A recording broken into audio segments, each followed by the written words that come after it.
Thank you for staying with us. Now we move to another area of our life, which is very, very important, the issue of food. Boko Haram conflict in the northeast, herdsmen and farmers' crisis have severely limited normal livelihood activities over several years. Many poor and or displaced households in the region are highly dependent on humanitarian assistance to meet minimal food requirements and remain in business. With hundreds of farmlands destroyed by suspected herdsmen in Benue, Adamawa, Ondo, Taraba, and other states, food experts have reported that Nigeria is on the verge of food insecurity if this crisis is not urgently dealt with. Nigeria has experienced shortage of food supplies due to economic instability, severe drought, and persistent conflicts. Now, joining us to look at this looming issue, we have in the studio in Lagos an Agric entrepreneur, Mr. Abimbola Olajolo. Thank you for joining us. Thank you for having me. And from Abuja, we have an agricultural practitioner, Mr. Shedrack Madlion.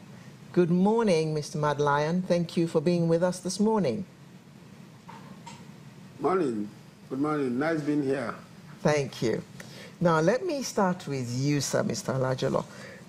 How real is this danger that we're talking about? The problem is the warfare for security care is not taken. I mean, come to think of it, what we witnessed in Southwest, we're able to manage it. We've been living fairly well with the herdsmen. But if we are not able to manage balance between the herdsmen and the farmers, obviously there won't be food. There will be massive food security, insecurity in the land. Because I mean, if people are fearing for their lives, they won't be able to go to the farms and cultivate crops. So it's really something that I think government should look at, because it portends a great danger for us. So herdsmen, protein, farm, they're fighting, so we will neither have meat nor food crops. I think we just, what I think we should look, the government should try to be sincere when we are looking at this issue. I mean, we've been talking about value chain in Agric. We could also create value chain from business of cattle, as it were. If we're able to come up with this idea of ranches, I mean, I do not see a farmer at the farms community living well with the herdsmen. We witness it where we also do our own farms. Just graze along your farm. But the good thing is that we've been able to come to a compromise to say, if your animals should graze on the land that we have cultivated, you set up committees, and if there are issues with that, you pay for the damages. But it's not everybody that has that kind of temperament to say, you've done this. So basically, I think we can't be doing what we've been doing in ages and continue to do it, and I think we are going to prosper. That is the way I see this issue of grazing cows all over the whole place. I think government should sit down and look at the issue of ranches. There is no way you will rear your cattle at zero cost. That is what is happening. So people should try, if you want to do, it's a business. That's the way I see, the way a farmer is on his farm doing business, those people doing cattle business, it's a business. So you should try and take land and put your cattle on it so that, I mean, it creates a value chain. People will grow grass. Spend money growing grass for your herds. So, it's not even you going, okay, what I want to do is I want to rear cow. You know where to go and buy the grass. Yeah, the grass for them. So it creates a kind of value chain along that line, which we should also be looking at. So we are creating wealth. No, but the issue, Mr. Olajolo, is that we're not used to this. The herdsmen are used to grazing around the country, just moving their cattle around, stopping anywhere they see grass. That is exactly what graze and move on.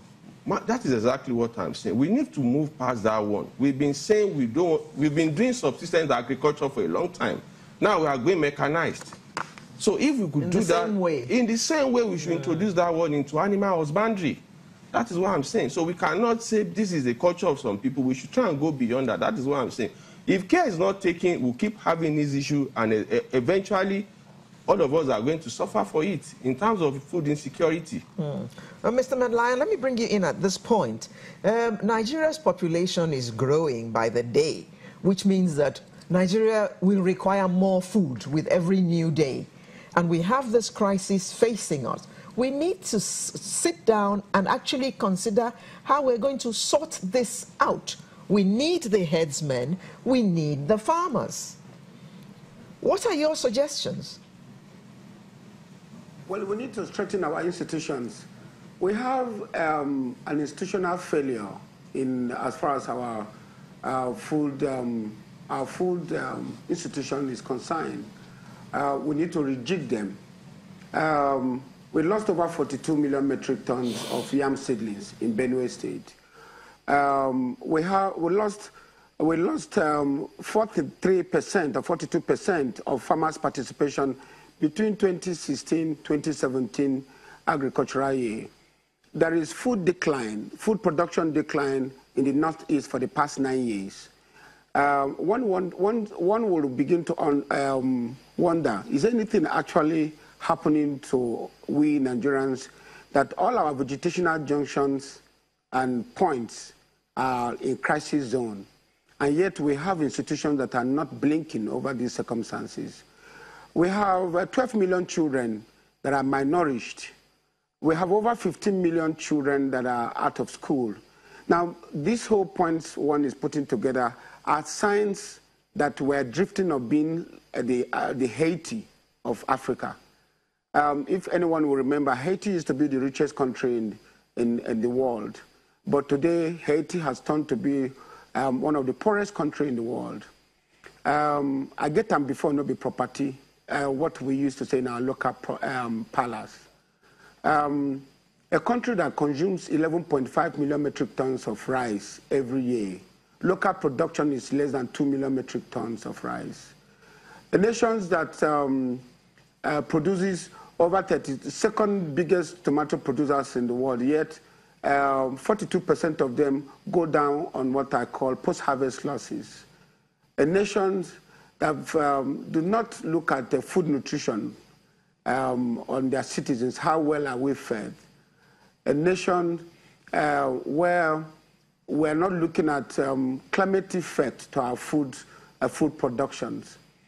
We used to have over 242 grazing reserve gazetted before our independence. And then we're still talking about grazing route at 21st century. And then we have institutions that should be able to bring to the bear of authorities that things have changed. If Awolowo used 504, by the way, 504 was 50 years yesterday.